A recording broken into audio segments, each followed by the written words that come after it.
When episode 21 climbed the brick stairways of Mesopotamia, we saw humanity's first sky ladders rise from floodplains.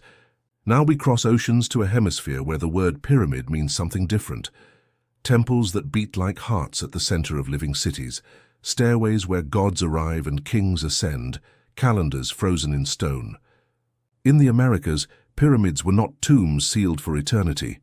They were stages, observatories, engines of ritual, kept alive by incense, drums, and the movement of the sun. Different continents, different languages, same ancient impulse. Build a mountain to touch the sky. Begin at Teotihuacan, in the Valley of Mexico. Long before the Aztecs, this city flowered between the 1st and 7th centuries CE, reaching perhaps 100,000 to 150,000 people.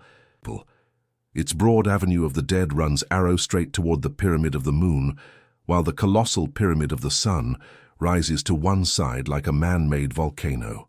The Pyramid of the Sun is among the largest in the world by volume.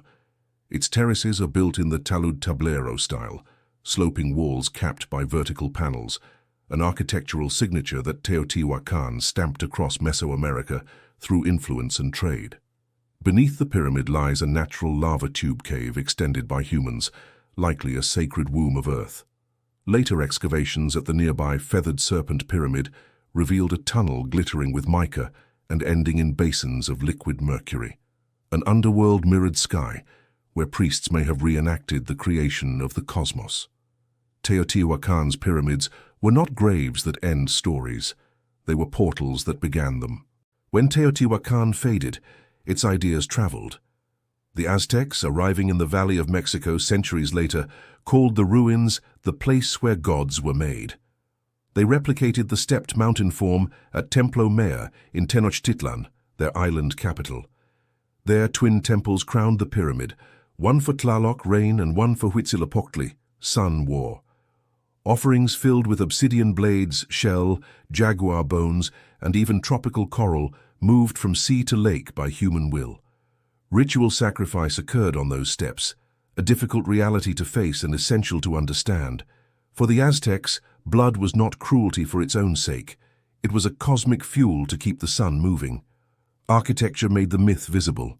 The pyramid's peak was both mountaintop and sunrise, a hinge where heaven asked for payment and earth paid. Now travel east to the Maya lowlands. Maya pyramids served temple platforms rather than sealed tombs, yet some contained burials of kings within their core or beneath stairways, linking ancestor and god. Climb the Great Stair of Tikal's temple high, also called the Temple of the Great Jaguar, and you feel how steepness edits your breath into ritual.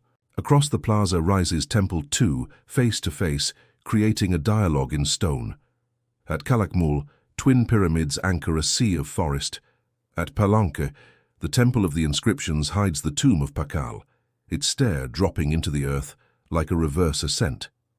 Maya cities often pair pyramids with ball courts, where the rubber ball's echo answered the chant, and with E-group complexes aligned to solar risings that mark the agricultural year. Then there is Chichén Itzá's El Castillo, the Temple of Kukulkan, a structure so mathematically theatrical it seems built to be filmed. Each of its 4 faces holds 91 steps. Add the platform and you arrive at 365. On equinox afternoons, a serpent of shadow slithers down the northwest balustrade, linking the stone head at the base to the temple above. Clap your hands before the stair, and the returning echo chirps like a quetzal bird, an acoustic trick etched into limestone. El Castillo is not merely aligned to the sun and Venus, it performs them. Architecture here is choreographed time. Volume alone won't tell you which pyramid is greatest, but numbers help calibrate awe. La Danta at El Mirador, a pre-classic Maya site buried in jungle, stacks platforms so vast that by total volume it rivals or surpasses Egypt's giants. Yet the jungle keeps it quiet, reminding us that greatness can sleep under vines. The Great Pyramid of Cholula, near Puebla, Mexico, wins by volume. Its adobe core sprawls under a hill crowned by a colonial church. For centuries, people mistook it for a natural rise. The largest pyramid on Earth hid in plain sight, layered with altars and tunnels like a palimpsest of beliefs. Across Oaxaca's hills, Monte Alban sits atop a flattened ridge, its plazas arranged with surgical precision. Pyramidal platforms ring a ceremonial heart, where Zapotec scribes once cut glyphs into stone. Farther north in the American Southwest pueblos, terraced the earth into stepped cosmograms.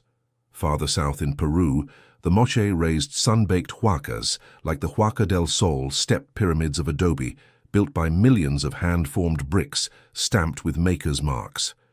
Older still on Peru's coast, Corral Supe, one of the America's earliest cities, c. 2600 BCE, stacked platform mounds that prefigure later Andean monuments. The pyramid, it turns out, is a recurring grammar.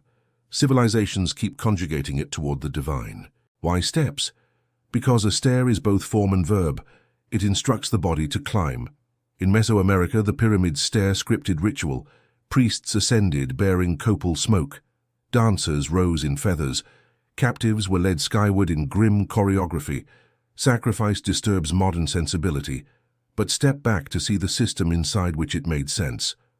The cosmos was cyclical, mazes of time, 260-day divinatory counts, 365-day solar years, 52-year calendar rounds, overlapped like gears. When the teeth slipped, when drought came, when kings faltered, the fix was not policy but ritual alignment. Feed the sun, align the calendar, remake the world. The pyramid was both altar and clock. Astronomy saturates these cities. Many Mesoamerican alignments target solstices, equinoxes, and the risings of Venus, the war star. At Uxmal, the governor's palace faces an extreme northern standstill of Venus. At Teotihuacan, apartments aim to horizon points associated with key dates. The Maya could predict eclipses and track synodic cycles. They encoded long counts of time that reached backward and forward for millennia. Stone became ephemeris, plazas became observatories, stairs became proofs. Materials differ, meanings rhyme. Egypt set limestone against the sun. Mesoamerica set stucco and paint against jungle and sky. Egypt hid corridors. Mesoamerica exposed them.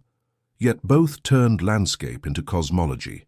Both cast the ruler as axis mundi, a vertical line joining underworld, earth and sky. A king atop a pyramid is not just high, he is central, the human pivot of the universe.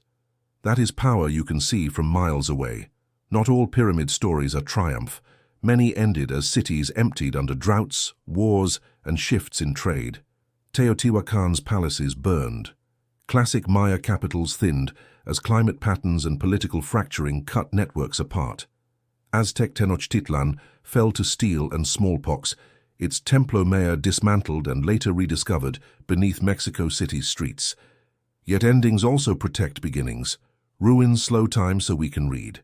Archaeology keeps widening the text. LiDAR scanning peels back forest to reveal entire Maya landscapes, causeways, reservoirs, defensive walls, erasing the old myth of isolated temple cities and replacing it with urban fabrics equal to any in the ancient world. Radiocarbon studies refine timelines. Residue analysis recovers what incense burned. Isotopes trace where offerings traveled from. Even sound becomes data. Acousticians map echoes to understand how plazas spoke to crowds. Every method confirms the same core. These pyramids were urban hearts designed to synchronize gods, rulers, and seasons. Zoom in on a few moments to feel the range. At El Tajin, steep pyramids ripple with nikos, shadow boxes that catch the sun like a calendar of voids. At Tula, Atlantean warrior columns once upheld a temple platform, stone armies holding up the sky. At Koba, the Nohochmul pyramid rises above forest heat, climate, where allowed, and the green horizon proves why height is a religion. At Palenque, rain taps jungle leaves around the temple of the cross group, where carved tablets narrate dynastic myth so intricately that stone seems to breathe narrative. If Egypt teaches permanence, the Americas teach performance. A pyramid here is complete only when used, when footsteps drum its stair, when sun carves its shadow into a serpent, when incense writes a white line into blue air. That performative logic even survives in today's festivals, where communities return to ancient plazas to dance, pray, and rethread the bond between sky and earth. Tie this back to our journey. We began with Egypt's sealed mountains, episodes 1 to 20, pivoted to Mesopotamia's open stairways, episode 21, and now stand in cities where pyramids are calendars and stages. In episode 23, we'll cross the Pacific to Asia, China's enormous earthen imperial mounds that hide emperors and star maps, and Cambodia's tiered temples where mountains become mandalas. Different materials, same question. How do you build a world you can live inside? One more thing before we descend these steps. If this episode gave you a new way to see old stone, pay it forward. Tap like so the algorithm knows this stair is worth climbing. Tap subscribe so you don't miss when we scale China's tomb mountains next. A single click for you. A whole terrace higher for this channel. Thank you.